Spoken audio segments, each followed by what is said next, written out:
Welcome to the show. Welcome to the SmashPod, brought to you by Smash Up Fantasy Sports, the only next-gen fantasy sports game where you can choose your players, select your Smash cards, and dominate your opponents.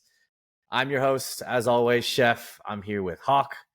We are here to talk sports, fantasy sports, pop culture, just get on each other's nerves a little bit, talk a little trash, but mostly just here to have some fun. So how's it going, Hawk? What's up, man? Good. I am back from Switzerland. Officially. Yeah, how was it? How was your trip out there?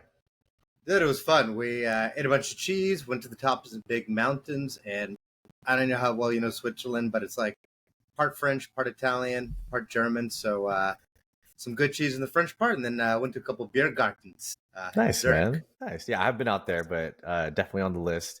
We didn't miss you, but we didn't have a pod for a little while, so we're glad you're back. So I guess maybe we missed you a little bit. Just a little bit. Yeah, we did. But yeah, we're excited. We got a great show today. We're talking through a lot of things that are happening on the NBA docket. So the NBA finals have arrived. So we finally have a matchup that I think is going to be exciting. So we'll talk through a lot of bit of that. We've got a fantasy segment, of course, like we always do. We're going to be talking about, as we approach draft season, we're excited to draft this coming season, who's going to be on some of our teams or a lot of our teams. And in my case, some guys will be on every single team, as always. Like, who do we think is going to be the surprise RB1? Who are some guys that are forgotten? So we have a couple of names that we're going to toss out there for the listeners to maybe debate about. Maybe they agree with this, maybe they don't, but some guys that we'll like. And then we'll talk through the NBA finals, like I mentioned, but there's some storylines there as well. So some kind of off the court, on the court stuff that's going to be interesting as we get ready for that matchup to take place this coming week, actually. And then in a related role players, we'll have an introduction of one of your favorite front office executives of all time for the Sacramento Kings. So that'll be a special one for you, I bet. And then, of course, we'll have a little chef's table at the end. So how are you feeling about that? I'm good. I'm ready for trauma. I'm ready to process some emotion. Yeah, awesome. Well, like I said, we've got the Mavs and the Celtics facing each other in the NBA Finals. We've got Luka. He's leading that team right now. Obviously, Kyrie is riding shotgun with him and with the rest of the Mavericks, but Luka is really playing lights out right now. Western Conference Finals MVP. He's just the man right now. So yeah, how does that make you feel? How does that make you feel as someone who could have maybe had him as a Sacramento Kings fan? Look, all I know is somewhere out there, Vlade Divac is sitting drinking in a parking lot, pounding his fist and saying, "But Bagley is better. Give Bagley, Kyrie, and PJ Washington," and he would be in the NBA Finals too. Yeah, but I feel like, and we've talked about this before, I feel like even if you guys did draft Luka, Vlade or the Kings would have figured out a way to mess it all up and get rid of him somehow, or he would have left for some reason. It's the one thing that helps me sleep at night. It's like, yeah, people always say, when Yahoo had the chance to acquire Google, it's kind of like one of those facts that comes up. Like, oh, imagine if Yahoo bought them. But like, Yahoo would screw it up. Yahoo would have screwed up Google. Vlade would have screwed up Luka Doncic. So who uses Yahoo anymore? Does anyone Yahoo anything? Yeah, I feel like that sounds more like a euphemism for something you do when your significant other's out of town. Yeah. I also feel like there's probably a little bit of bias that people have against someone that has like a Yahoo email address too. Like if someone has something at yahoo.com, you're like, oh, what is this person in the current century at all? What's going on? Yeah, the only thing worse would be like what? Hotmail or AOL? I think it's AOL. Like, I mean, AOL is really bad, but Hotmail is up there too. But I feel like, Yahoo and Hotmail and AOL they're all pretty much bucketed together. AOL is like your grandma. Hotmail is like you're probably going to scam and try to sell me $50. Yeah, exactly. But I will say, even though maybe, the Kings didn't get a chance to actually botch Luka, there's maybe an opportunity for them to botch more again. Because I don't know if you know this, but Vlade he's back in the front office. He was just made a Kings ambassador in November of last year. So Vlade is back. He's going to be making some bad decisions again for the Kings. Every time I think he's out, they pull him back in. I love Vlade as a player, but I think his time with the franchise probably should be at a mercy. I love it. I can't wait to see him back smoking cigarettes behind the Kings bench again. So always. in any event, let's talk fantasy, man. Like the draft season, which is the most exciting part of the fantasy season, I think, for a lot of people. Myself specifically, I can say personally, I love it. Coming upon us, it's not that far. It's probably within the next month or so. There's definitely drafts already occurring. There's mock drafts being put out there. So we're gonna be talking draft a lot, I think, over the next couple months. And so it's always exciting to talk about different players, strategies, and things like that. So we thought it'd be cool to kick off some different some draft topics. One of which I think is just kind of cool to talk about because, you know, as we all get excited about these drafts, there's these players that we think about that we get excited about. And we know we want them on our teams this coming year. So let's talk about it. Who are some guys that you're super excited to draft this season? And excited could mean any number of things. It could be you just know you want them at the top of the draft.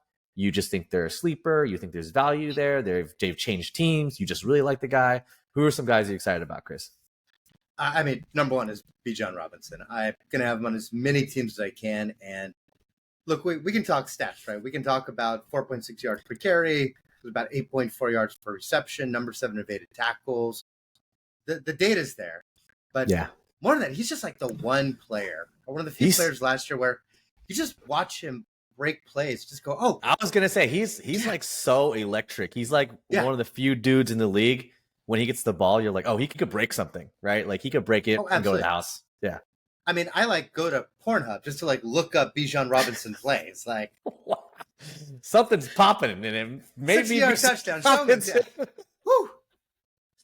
Okay, so I don't go there, but I can watch a regular highlight on YouTube, and I'll see Bijan Robinson.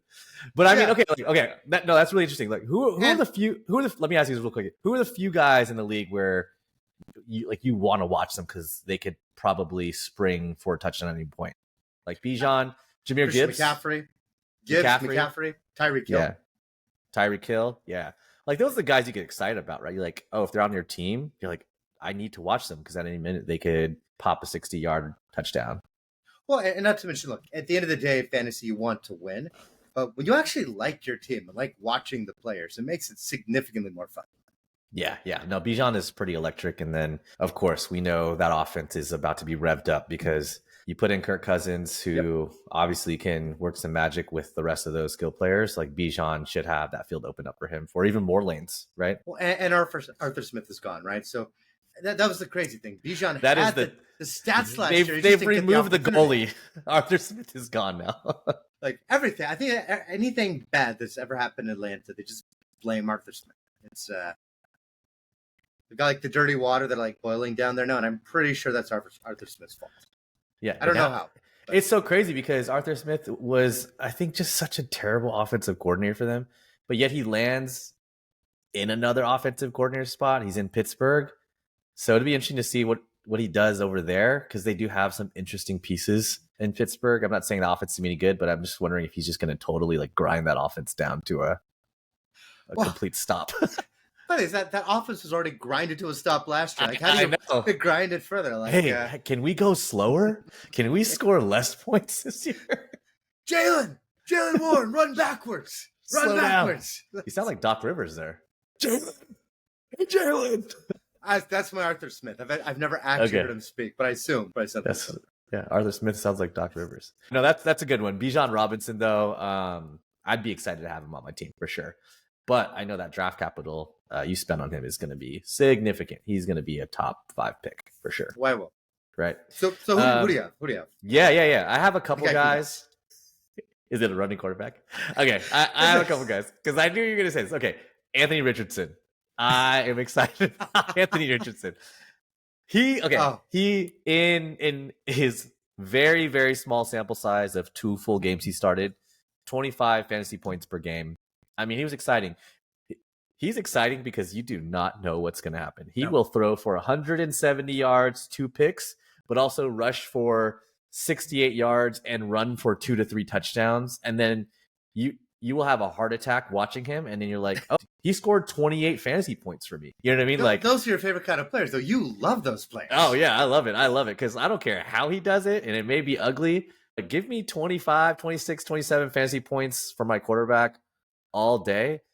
Knowing that I could probably get him as the 12th 13th quarterback off the board, right? Like you're not having to pick him over Burrow or something like that. Like he will be available late, right? And so he could even be your second quarterback, even if you, depending upon how you draft. So I'm excited about that. Yeah, Again, let's just agree. He's going to be phenomenal for like the 6 to 8 games he plays. yes, okay.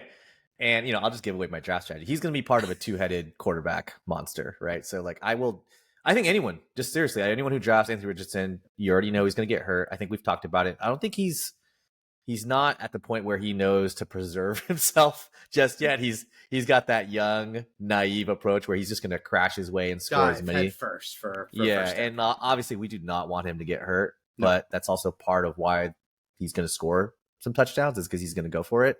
So for me, I'm going to pair him with someone on the back end that could be reliable. Like I don't know, Smith, Jared Goff. Just depends who's available. We'll see. But you're going to pair. You're with Justin Fields. I've seen the main thing. You're going to be like, I should take Goff, right? I should take Goff and Justin Fields. Yeah, maybe. I mean, okay, Anthony Richardson, he has like top 3 quarterback upside. I will say that. Even if he doesn't play all season, in those games week to week, he has the upside to be the QB1 every week. So he can win you the league. Yeah, exactly. I'll throw another one quickly out there because I want to go to the next one. But Derrick Henry, I'm super excited about him. Yeah. I think he has lost a step or two. His efficiency metrics dropped off. But in that offense with the Ravens, he is phenomenally better, I think, still than Gus Edwards. Gus Edwards scored 13 touchdowns in the offense. Yeah. Henry has scored 17 touchdowns as a career high. I think he can hit that number again. He's not going to run for 1,500 or 2,000 yards ever again. And I don't think the Ravens want him to because they want to preserve him a little bit for the postseason run. But, 1,200 yards, 1,100 yards. Like he'll crack 1,000 easy in that offense. And you got him in, maybe end of the second, early third round, just depending upon how big your league is. I'm excited to see what he does in a legitimate offense and not part of a very, very terrible Tennessee offense anymore. He's gonna eat, and not like little amuse bouche. It's gonna be like full on all you can eat Korean barbecue. Like Henry will be stuffing his mouth with touchdowns. Buffet style Derrick Henry next year. He will be gobbling his way to touchdowns, and I want all the stock of Derrick Henry next year. So full Eddie Lacy. Yeah. Eddie Lacy was pretty good. He just couldn't stay svelte. Just the buffet, he just too much buffet. Yeah. Okay. So speaking of kind of like RB, like running backs who could maybe work themselves into a much better position than where they're being drafted. There's there's always those guys who are drafted very late, right? And I mean like 6th, 7th, 10th, 12th round, sometimes undrafted, who end up being in the conversation for a top 10 or top 12 back, an RB1, right? Someone who's starting in your lineups. If you had to guess, who would potentially be drafted super late, let's say after rounds 5 or 6, but could finish top 10, top 12? Like if you could guess, who would that be? One guy I'm having a lot of leagues, I think, is Tajay Spears.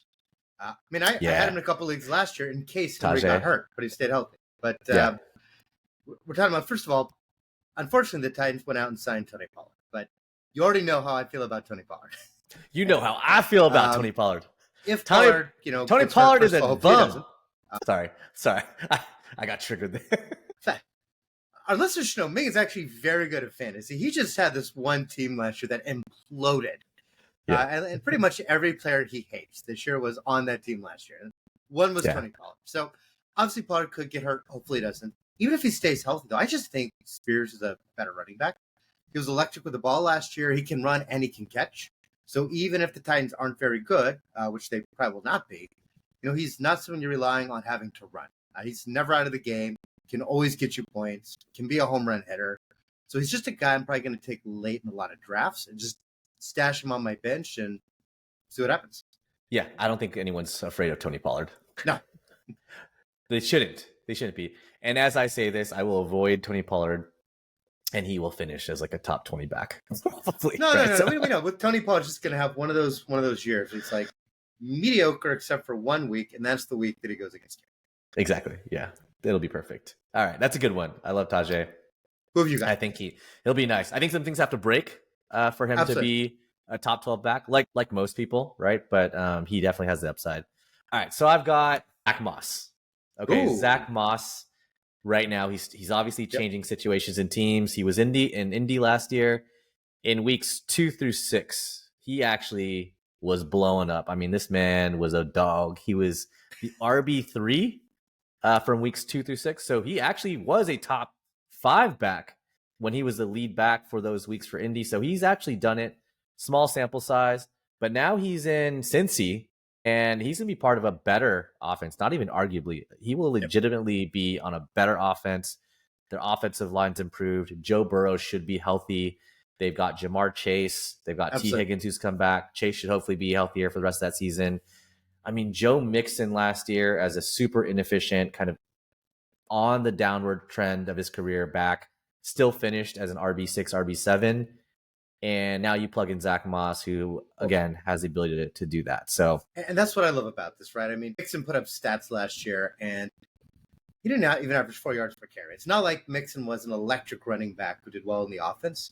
He was a solid kind of plotting running back who did well in the offense. And so Moss doesn't need to be great. He just needs to be healthy. Yeah, and Zach Moss has a solid pedigree. It's not like he's some bum who just like had a random sequence of opportunities last year and made the most of it. I mean, he did, but he's got a pedigree too. And so now you put him in a good offense, and I think he can do something with it. So, and Moss is not going to go. But I do just want to point out that both of the players you've taken so far basically had 2 good weeks for the Colts. You basically watched 2 Colts games last year. You're like, this is the entirety of my roster next season. No, Zach Moss, weeks 2 through 6.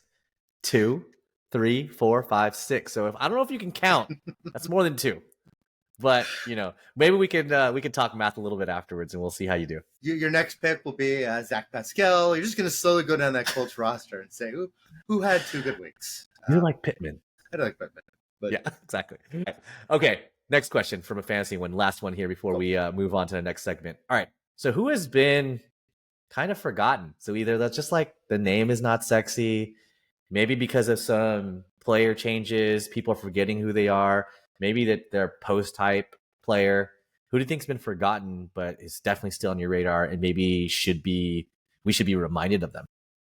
So it's interesting. I tee this one up a little bit when we're doing the quarterback rankings, but I think Trevor Lawrence, right? As a guy, again, you can get later. But he was number 13 quarterback in average points. Was hurt for a little bit, but average points last year. 5th in air yards, 5th in drop passes. This is a little bit of like Calvin Ridley, giveth and taketh away. Like, really makes some great catches. He gets down the field, but he dropped the ball a lot. He had the dropsies last year. He definitely dropped hella balls. Yeah, and so now they brought in Gabe Davis, who's a home run threat. They drafted a receiver. So arguably, it's got a chance for him to have a much better year. And as you kind of mentioned as a post-hype guy, last year all the hype was there. This year a little bit of it's off. He's still young. He started to play extremely well right before he got hurt.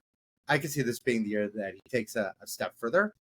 Maybe not like a top 3 quarterback, but certainly break into the top 5 or 6. Yeah, I like it. I mean, personally, like Trevor Lawrence, I feel like he hasn't lived up to his like the real life hype that has surrounded him. But I do think like he's primed for one of those post hype sleeper years. So it'll be interesting to see how high would you take him? Like who would you potentially take him over that's still getting drafted pretty high as a QB? Good question. I might take him over someone like Goff, Stafford.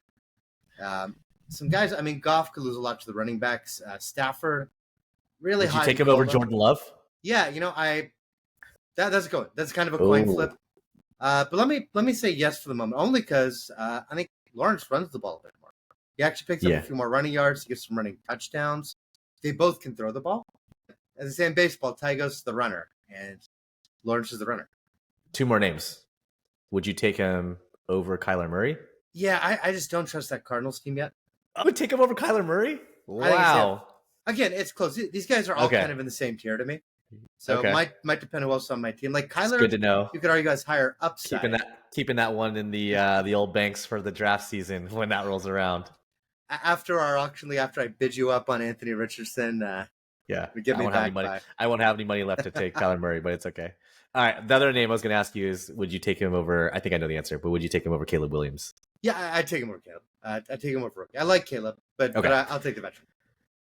Just a little nugget on that. The ADPs of Caleb Williams and Kyler Murray are both higher and Kyler Murray is significantly higher than Trevor Lawrence is right now. So that's interesting. Good reason to wait and take Lawrence. Instead, grab a running back or grab a receiver. But you said you take him over them. So that's what I'm like, okay, we'll see what actually happens in the draft. I mean, what's where the ADP is, but we'll see. Yeah. Okay. So my forgotten man is actually related to Trevor Lawrence in terms of the team. So mine Joey is Lawrence. No, it's Christian Kirk. Whoa. Whoa. Christian Kirk. See, if you believe that Trevor Lawrence will have a better year or an improved year from last year, that should directly benefit Christian Kirk. I like Christian Kirk as a forgotten man for a different reason. One, Mr. Dropsies, Calvin Ridley is gone, right? So last year's wide receiver 1 and his 136 targets are gone. Replacing him is really a rookie wide receiver that they drafted, but it's Christian Kirk stepping in, I should say, back into the wide receiver 1 spot, because he was the wide receiver 1 for Jacksonville in 2022, where he finished with 133 targets, 1,100 yards, 8 touchdowns. I think that is the expectation for him coming into this year. So if he has Ridley gone, he's the wide receiver 1. He could absolutely duplicate those numbers, if not improve upon them slightly. Evan Ingram is the only other real competition for targets. Gabe Davis obviously got in there, but Gabe Davis is like, he's a deep threat. He's not going to be like a target hog. He'll be boom or bust. There'll be games, a lot of games where Gabe Davis is like 4 catches for 55 yards, right? Well, Gabe Davis, if anything, should help Kirk, because he's going to stretch the field. He's going to open up more underneath, which is just going to benefit Kirk, who's going to be the reliable option. Exactly. And then right now, Christian Kirk's ADP, it looks like he, from Fantasy Pros ADP data right now, looks like he is the 31st wide receiver being taken off the board. So he's not going to, I don't think he's going to be wide receiver 1. He's not going to be a top 10 or 12 guy, but he could be top 20. He could scratch a surface of that, top end of wide receiver 2 range, and getting him 31st, like, that's a good value. So anyways, I think he's being forgotten. I think he'd be a great pick there. Well, look, I mean, I don't think he's like a top 5. It's not going to be up there with Jefferson Hill. But if the Jaguars really do have a post-type year, and if he gets, a big chunk of those 136 targets, he could be like a low-key wide receiver 1. He could get 140, 150 targets, right? He had 133 in 22. And if he hits those numbers, I mean, he'll be nice. But anyways, I mean, he's someone we'll be targeting. So we'll see where he actually ends up landing in terms of his output. But yeah, if he's your flex, like, that's a nice flex to have. Absolutely. Cool. All right, well, let's move it on. Let's talk about the NBA Finals. Like, this is our NBA Finals episode. It's coming up. I feel like there's been a long gap, longer than I've seen before in the past, but a long gap between the conference finals wrapping up and the finals starting this coming week. But we've got Luka, Kyrie, and the Mavs. Should I say PJ Washington too, and the Mavs versus... Oh, do not forget Grant Williams. Let's get all the stars. I mean, the Mavs have forgotten about Grant Williams too, because they left him behind. He's not even on the squad anymore. But they've got, and then they're facing up against the Celtics, right? So we've got Tatum, Jaylen Brown, Drew Holiday, Derek White. I mean, they have Porzingis too. He's been out, but it does sound like, I believe, he may be available for the finals. We'll see. Getting close. Maybe not game 1, but he'll probably be back at some point. Yeah, I think he's huge. But I think we should talk about a few major storylines here. So there's a couple things that I think are interesting to talk about. One of which is the storyline of Kyrie returning to the Boston Celtics. Okay, so I did a little research, Hawk. Let me just break down a few different things that have happened, and I love your take on how you think this may all play out. If you think it's much ado about nothing, or if you think there's a little bit of something there. But let me talk to you about what just happened the past couple of years with Kyrie since he left Boston, right? So yeah, no, I'm glad you did research, because I remember it was acrimonious, but I don't remember exactly what happened. But I know it's been a huge deal. I had forgotten too, and so I'm glad I did this research, because I was like, oh shit, like there is some drama there. So okay, so Kyrie was there for 2 years. During his last year, in front of a cheering Boston crowd, Kyrie said, I plan on re-signing here. So that was kind of like the peak part of their relationship, and also where ultimately it was all downhill from there. Because then he eventually left Boston, which we all know about, to play with KD in Brooklyn. That was a dumpster fire in of itself, but he bounced, right? When he finally came back to play, he was greeted when he played in Boston. He was greeted with explicit chants from the crowd, from that friendly Boston crowd, just known for just being so well behaved and I feel like professional. explicit chants in Boston could get pretty racist pretty quick. Yeah, I mean, so Kyrie actually said leading up to that game, he's like, I hope there's no belligerence or any racism going on, any subtle racism, people yelling shit from the crowd. So he knew what to expect coming in. But he actually kind of acted out as well. He stomped on the logo at TD Garden. Ooh. In an interview, he called Boston the scorned girlfriend. And then when Brooklyn played Boston in the postseason in 22, he flipped the bird several times to fans. And so he was just giving it to them. They were booing and jeering him every time he touched the ball. So there's a storyline here, right? Yeah, so Kyrie's coming back. absolutely. And it's not just a regular season. Like, this is the finals where everything is juiced up as much as possible. So what do you make of all this? Do you think this is just like this is more of a headline for the media to talk about, or do you think there's actually something there for Kyrie and the fans of Boston? No, I've got to imagine like they're going to play it cool. They're all going to say the right thing, but Kyrie's like me. He's like you. He's like super competitive. So I can only imagine that he is juiced up right now. He wants to come in. He wants to win, not just to win, because who doesn't want to win the finals, but he really wants to show Boston, the fans, that they made a mistake. Like this is like bumping into your ex after you've been like working out and going to the gym, and you may pretend that it's cool, but you kind of show up and you're flexing a little bit and trying to look good. Okay, so that being said, do you think he's going to play well? Do you think he's going to have a good series? Yeah, I mean, I think he's going to have a good series. I mean, Boston's defense is tough. Like, it's kind of relative. Like, I think he'll play well, but the Boston defense is tough. And so, well, may not be, dropping like 50 points and like 60% shooting. Well, might just be that he comes in and is able to score and play better than a lot of other people against that Boston. Okay. I think he an up and down series. And maybe we'll get into this in a second because we can talk about maybe who we think is going to win. But I think he's an up and down. I think he's going to press a little bit at times. I think that crowd is going to get to him. I think he's going to press and try to do a little bit extra because it is Boston. But, we'll have to see what happens because, I mean, it's really going to be Luka's show, right? And Kyrie plays off of him. But I could see a world where Kyrie drops 30 in like 2 of those games. You know what I mean? So, absolutely. So we'll see. So sounds like it's a thing. It'll be interesting to see how that all plays out. I think it'd be a nice story if he returns. I'm not even a Kyrie fan. Yeah. I mean, I'm a fan of his game, but I think it'd be interesting to see him come back to Boston, win games in Boston, and win the title. And that would actually just really kill Boston to see him come and do that. And that actually is a good lead into the next storyline of the finals is around legacy, right? And so I'd be curious let's just hear your take on whose legacy could improve the most based on the outcome of this finals, based on who wins, right? Why don't we start with like Dallas? Like let's talk Luka. What are your thoughts on legacy for Luka if they're able to win? Yeah, I think Luka has the most to gain from the series. I mean, I think whoever wins, whoever's MVP, Tatum obviously could be huge for him, but the Celtics are just a better team, so I think they're kind of expected to win. We'll get into like that, I think, a little more in a moment.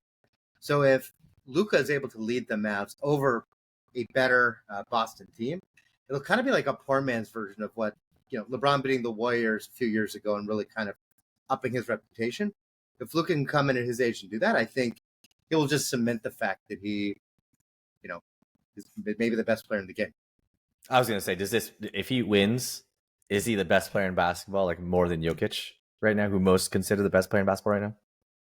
Yeah, and look, I mean, it's one of these, it's a tier thing, right? Like they're all kind of in that top tier. But for this year, I mean, if he wins the finals, if he's the best player, and if he carries that Mavs team, who a lot of people didn't think had a chance to make the finals, if he carries them over a Boston team to victory, you kind of have to say he's the best player in the game. Yeah, I feel like that label, that title is also always just drenched in recency bias. So it's like, oh, you won the title, like you're leading that team, you're the best player in basketball. I still think even if he wins, the best player in basketball is still Jokic because he's sustained it already. He's got 3 MVPs. Does he have 3 MVPs? 2 to 3? 3, yeah. He won again this year. 3. He has a title, and he's just been dominant. You know what I mean? So I think Luka gets skyrocketed up to that very, very, very exclusive tier, though. If not, he's already there. But yeah, I think I would say Jokic is still the best player in basketball, even if Luka I wins. don't know. If Luka wins a ring with the stats he's been putting up, the way he's carried a team that's good but not great. I mean, Jokic is fishing right now. Maybe Or is he maybe fishing? I What just do you think? What do you think Jokic is doing with his offseason? no. He has like horses and stuff, right? He's not He's fishing. riding horses. He's not Yeah, fishing. he's riding horses. Yeah, Oh, he could be fish for horses. Yeah, I'm a put fishing a user. carrot on his string and reel it in. All right, so if we're talking legacy though, let me talk about the other side. Jason Tatum. I actually can argue that this is bigger for his legacy, and they do have a good team. But you and I Why were is talking that? about the other, yeah, we were talking about this the other day. Like the expectations for the Celtics are for them to be good and to contend, and they should probably have won it. Some of the games and some of the times in series that they went to like deep in the Eastern Conference Finals or even the finals, like even as recent as 22 when they played the Warriors, like a lot of people favored the Celtics in that series. And there's just something about Tatum and the Celtics about just not being able to get it done. Like Yeah. that series, because I watched a lot of it, obviously with the Warriors playing in 22. Like Tatum just came up so short. He was missing so many shots at the rim. And the Warriors D was pretty good. I mean, their D has to be good to obviously make it all the way to the finals and to win. But Absolutely. Tatum is seen as someone for a long time now as like a superstar, right? Like he's got the Absolutely. tools, he's got the game. Everyone expects him to be able to lead the Celtics deep into the playoffs and the finals every year. And you're like, why haven't they done anything yet? It's like you keep waiting for Jason Tatum to get them over the hump, and they just have not, right? And Yeah. so Well, let's be clear. Like, why hasn't he done anything yet? They are in their second finals in like 4 years, which is pretty impressive. no, it is impressive. But when we're talking about legacy, right? And I'm not saying he hasn't done anything. I'm just talking about legacy, right? So for the same reasons you talk about Luka, him being able to win the title, I think if Tatum wins the title this year, that will improve his legacy because he hasn't been able to do it yet when he's been like at the cusp of it for several years now. Like you said, second finals, they've gotten to Eastern Conference Finals, like was it 3 to 4 times already? So it's like I feel like Tatum, and I don't know if this is the popular opinion, but I feel like Tatum has come up a little bit short of expectations so far in his career. Sky high expectations, right? But he also hasn't met them. So I feel like a finals victory and having a chip could really like do wonders for his legacy. Well, can we agree? If he loses, like clearly the next move for him is to go join a 73 win team and take the hardest road that he possibly can. Yeah, he could just take the KD playbook. So I like it. Yeah. I mean, why not? All right. Let's talk about the ultimate prize. Who is going to win this series? Why don't you give me your winner? How many games you think it's going to take for them to do that? I think we will know based on who you select, who you think the MVP will be, and then maybe like just a random storyline based on that outcome. I'm taking Celtics in 6. I think Ooh, you brought up their failures before, so maybe this is kind of the random storyline. I think it's just they have more ball handlers. In the past, they just really relied. They had Horford who could facilitate, but they really relied on Tatum and Brown, who great scorers, don't always get everyone else involved. Brown's ball handling, in particular, has had some issues, particularly against Jimmy Butler. And now they've got Drew Holiday. Now they've got Derek White. I think, well, obviously those two are still the superstars. I think now they have some other options. So if teams throw everything at stopping those two, they're a little bit more diversified than they used to. And I think that puts them up the top. Okay. How about you? Who's your pick? Celtics in 6. Okay, you say Celtics in 6. I say Mavs in 7. Woo! I'm gonna go Mavs. Spicy. I think this is gonna be a good series. I am genuinely excited about this matchup. I don't think it's gonna be a sweep or a gentleman's sweep. I think this one, to do the matchup justice, is gonna go at least 6, if not 7. I'm calling Mavs. I do think the Celtics have a slightly better team. Their starting 5 obviously is better overall. But I really like what Jason Kidd's been doing. I've been seeing some breakdowns about how they run their offense. I think their offense has been lights out for these playoffs. Luka is just on another level. He's definitely the best player in this series, right? Yep. I think he's going to outplay Tatum. Obviously, the Kyrie performance is going to be huge. But I think if Kyrie can outplay Jaylen Brown, And the role players, I think the role players have done a magnificent job. Like those moves that they made towards the end of the season to get guys like Gafford, PJ Washington. I mean, those are really, really key pickups. And I think it's one of those situations where the sum of the parts is definitely greater. So see Luka being obviously the MVP, he's going to just go nuts. He's going to average like 32, 10, and 9. I think Kyrie is going to have, I'm going to say he's going to have a good series overall. He'll probably have like a duck or two, like where that game's just not going to be on par. It's not going to be like 4 points, but he'll score like 11 one game. But he's going to overall, he's going to play really well. I think those role players are going to step up. And it's going to be a close one, but I think the Mavs are going to come through in 7. And our man Cuban is going to get a title. So I'm excited about that. We'll feel good for Mark. But one big question here. So yeah, you mentioned PJ Washington. You mentioned Kyrie stepping on the logo when he was there before. What do you think is more likely this series? PJ Washington scores 50 points in a game, or after a big win and a big game, Kyrie hoops on the Celtics logo. Hooping on the logo is definitely out there. It'll be a Kyrie move. Yeah, well, how far out there's the question. I don't know. PJ Washington's been really hot this postseason, but better odds. I'm going with Kyrie pooping on the logo. All right. Well, you heard it here first. So when it happens, hot take. Steaming hot take. All right. Talking about steaming hot takes. One hot take or not taking something steaming is something that Vlade did. You like that transition? That was a terrible transition. That was very, very smooth. Very smooth. I'll work on it. It smelled a little bit like, It smelled like what Kyrie is going to do on the logo in Boston. So, talking about Luka, obviously you as a major Kings fan, Hawk, had the opportunity to root for Luka as part of the home team. But your front office did not actually select him when it was almost a very obvious, too good to be true draft pick in the making for the Sacramento Kings. The only time I've ever tweeted at Divac and Vlade was it the really? rumor was we're not going to take. I tweeted Vlade, I'm like, do not do this. Like, this is franchise altering. This move will get you fired. And you were not wrong. I was not wrong. Yes. So why not dedicate this episode's role players on the eve of the NBA Finals to going back to that fateful day where Vlade Divac was contemplating not taking Luka, and maybe, I know this is your brainchild, but maybe we can do role players where you're Vlade, I'm his assistant, former small forward sharpshooter, Peja Stojakovic, who I don't know for some reason made it into the front office with him too. I think maybe that was all part of the problem. Vlade, it was that's part of the problem. Exactly, yeah. And we are debating who to pick on that fateful draft night for the Kings. So our listeners probably will not know that as a Kings fan, you're automatically assigned a therapist by the state of California. It comes with your tickets. You buy a ticket to the game. So the therapist said this would be therapeutic. This is what I need to process and get over us passing over. I feel like we've talked about this so much and you still haven't been able to process it. But who knows? Maybe this will help spur things along. Maybe there'll be something I say that can trigger you. I don't know. We'll give it a shot. Like Goodwill Hunting. I'm gonna be crying and hugging by the end. It's not your fault. I know, man. I know. It's not your fault. I know. You're like, I know it's not. It's Vlade's fault. It is. I'll know by the end of the role play. All right. Let's go back there. You ready? All right. Yeah. So okay. I'll give you a second to get into your Vlade character. I'll get into my Peja character. I'll just have a very blank look on my face and be sitting on the 3-point line waiting for a pass. I'll be chain smoking cigarettes. Okay. All right. Let's get into it. Vlade, how are you, Vlade? Good. Ready for a draft. How are you?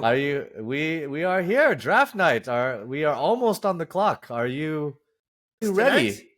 Yeah. Tonight? It is tonight. Yes. Oh, I mean, you're probably not worried because our pick will be so obvious. I mean, who else are we going to pick? Right? It's going to be. We're going to take Luka. Right? He's an amazing teenager. No. We can't. No, not Luka. I mean, sure. Luka's an obvious pick. Look, you know how competition works. They zig, you zag. Sure, no, okay. He fits the modern NBA. Vlade, let me tell you, Luka, great passer, high IQ, excellent tools. He is the next Magic Johnson who can score. He can initiate offense. He can shoot. He can score. He can pass. He can play multiple positions. He's like Magic Johnson, though. Look, have you seen Magic recently? Magic doesn't play basketball very well anymore. He's gotten pretty big. We don't want Magic. That's no. That's I mean, leave that for another team. sure. Luka is little big. But listen, no. I've got a better idea, better player. Why don't you see if you can guess? Trae Young. Are you thinking about Trae? I still think Luka's better. Are you thinking Trae Young? He could shoot from the half court. He's like young Steph Curry. No. Every other team wants shooting. They zig, we zag. I want a player who can only score inside of 5 feet. Only inside of 5 feet. Jaren Jackson. No. He plays defense. Look, you remember when we were on the Kings? We almost made it to the finals, if not for the refs. I didn't play defense. I was a center. I didn't play defense. So why would I want a big man who plays defense? You didn't play defense. Yeah. I don't want defense. You did like to flop. You took charges. Yeah. You do what you do. No defense, no shooting. No defense. Okay. No shooting. SGA? Maybe? Are you thinking SGA? No. See, he's a very good ball handler. Very, very good instincts. I want a player who cannot handle the ball. In fact, if he can only score with one hand and not the other, that's better. Maybe bad instincts. I'm looking for bad instincts. Who is this that you're thinking? You are thinking of this player instead of Luka Doncic, EuroLeague MVP, Final Four MVP. He led Madrid to the EuroLeague title. You were thinking of left-handed, instinctual player. Who is this you're thinking of? I want a player who led Duke to like the second round of the tournament. I'm thinking Marvin Bagley. It's in the Bagley. It's in the Bagley. Yes, Marvin Bagley. He's great. He can jump. He can jump so high. He can run. I thought his name was Marvin Badley. Oh no, he just does a lot badly, but a lot. A lot. Are you sure you want Marvin Bagley? Yes, well, see, my wife wants to be an actress, and his family is a circus. Like, they're all over. It's like the Ball family. So there's a reality show of happy wife, happy life. You know what they say. Vlade, I must have you commit to taking Luka Doncic. He will be next league MVP. He will be the next star. We could even call him Luka Magic. He is like Magic Johnson so much. Can you promise me we will take Luka? Please. Yeah. For your job. Me. Look, I'm trying to smoke a cigarette here. Fine. We can draft Luka. Okay. When do we pick? Yeah. When do we? Vlade, we are on clock now. Call David Stern. We are on clock now. I have no cell phone. Where's that? Where's that? Landline. Hold on. We'll take Marvin Bagley. No! You took Bagley. It's in my head. It's in my head. Yeah, who cares? Vlade. Huh. No, that's fine. What's the worst that can happen? Maybe we lose here. Let's go play bottom of league. Yeah, we could be bottom of league here, but let's go. We can still go play Smash Up at least. Be top of league over there. So we go play. Let's go. We can play Smash Up. Okay. We'll go play Smash Up. Okay. Put out the cigarettes. Scene. Okay. Man. Okay. So obviously, fast forward. Luka goes to the Mavs, becomes super uber duper star. He's leading the team to the finals now. The Kings, they don't do so bad. They end up having a little bit run lately. He is long gone, but he's now back. He's back, which is the most hilarious part. I mean, just really quickly before we move on, like how does that capture the last 5-6 years of not having Luka? Like, is that just a distant thing in the past now? Yeah, I mean, with the front office changes now, it's not their fault. You move on. You have to. It's not their fault. It's not their fault. It's their fault. It's not. You get over here. It's a little hug. No. Maybe not the front office's fault, but as a fan, the Kings fans, like on the boards. I know you're like active on the boards and things like that in communities. Do they still talk about it at all? Is it just like we just need to block that out and just move forward?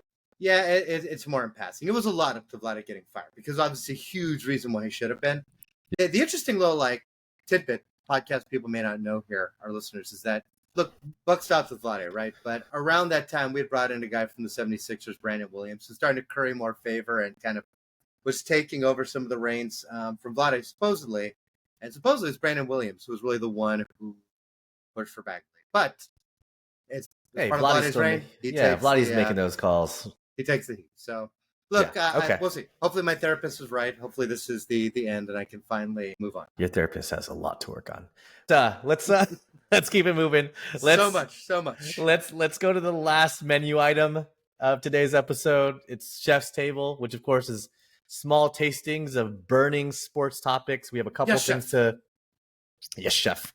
We have a couple things to out there that we've seen that have been trending lately. Let's kick it off really quickly. Want to get your take on if this matters at all. But first, Lamar Jackson. Let's just talk about some QBs, obviously, who've been superstars in the league, but have shown up this past offseason, or this current offseason, I should say, looking a bit different. Lamar Jackson has missed workouts. He showed up really, really, really, really, really skinny this offseason. He is 25 pounds less than 2022, which is a lot, and even 10 pounds less than last year. What do you make of that? I mean, he's not a big dude, and he likes to run. Like, does this matter or not at all? Look, it's start of Pride Month. Lamar Jackson, he's just getting skinny. Wow. So I need the see-through tank tops. Go for it. Lamar, be you. No, I mean, it's, he runs a lot. He's not the biggest guy to begin with. I'm just always a little bit nervous for the guy who runs like he can, because he's going to take a pounding. That's not a... Again, like a twink. I cannot believe you said that. Okay, I will say he does run, but he's been pretty good at avoiding getting hit. Like he's actually really good at avoiding getting hits. So, but it just takes one hit. Oh, totally. So you think it does kind of matter?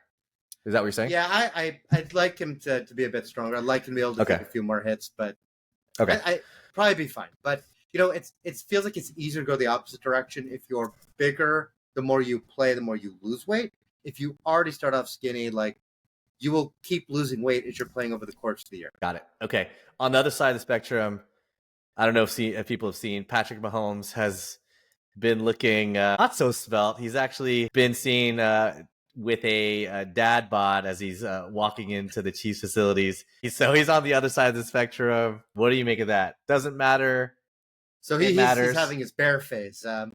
No, so let me ask you, because this probably, dad bod probably makes you feel like you could be an NFL MVP. So what do you think? I feel like I can throw for 4,500 yards and 40 touchdowns this season. No, I mean, it's Mahomes, man. Like, he's never been in amazing shape. Like, he's been in decent shape before, but never like the most athletic guy.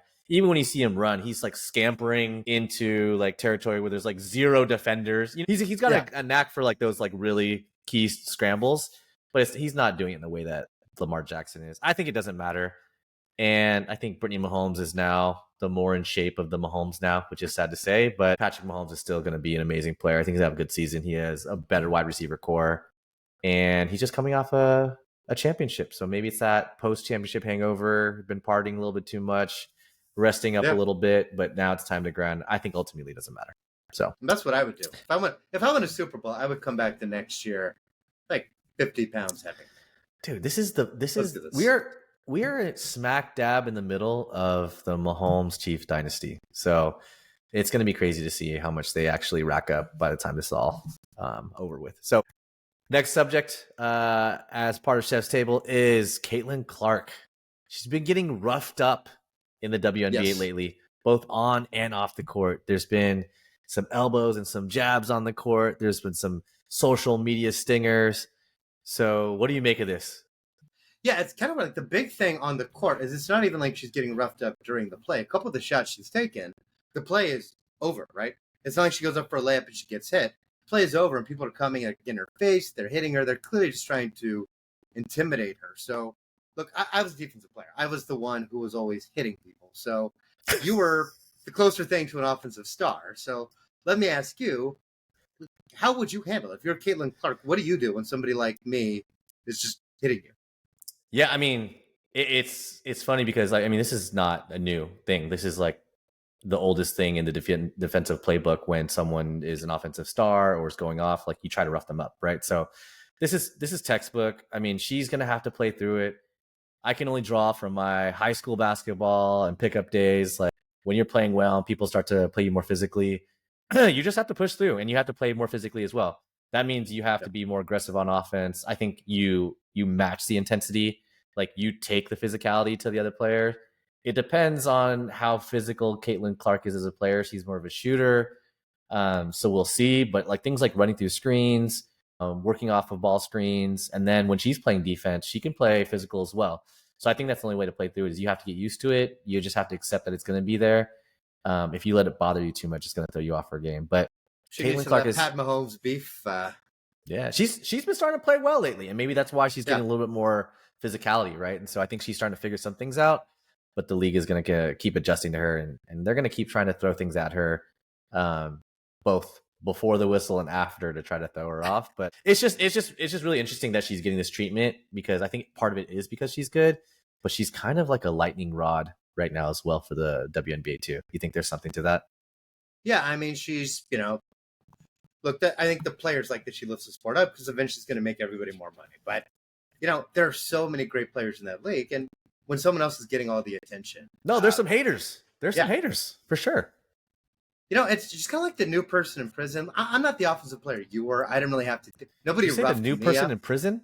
Yeah, I mean, I think she's got to take that mentality. She just needs to go shank some. Find the biggest, toughest person she can find. Shank them. And then you stab one basketball player. No one else will get in your face. You might get arrested, but no one's getting in your face. You've been wild on this chef's table, right? I don't know what you've been saying, man. I think we just need to leave it at that. See it? Shank him. Stab. Happy Pride Month. Happy Pride. All right. Go well, stab somebody. That's gonna do it for this. Crimes. Okay, I think I need to cut you off, like literally. All right, that's gonna do it for this episode of the SmashPod. So thanks for joining us. Really appreciate you always being here, Chris. Why don't you let them know how they can follow along? Yeah, first of all, whatever podcast app software you're listening on, make sure you subscribe. Hear the other podcasts. Then go to smashupsports.com. Make sure you register. Got several exciting new games coming this year, all still free to play, not pay to win. So it's going to be a good time. Make sure you get registered today.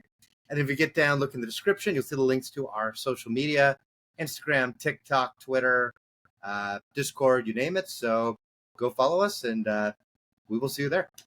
All right. For Hawk, I am Chef. Thank you so much for listening and joining us. And we'll see you next time. Super Smash Bros. Out. Stab. Stab. All right, everyone. Later.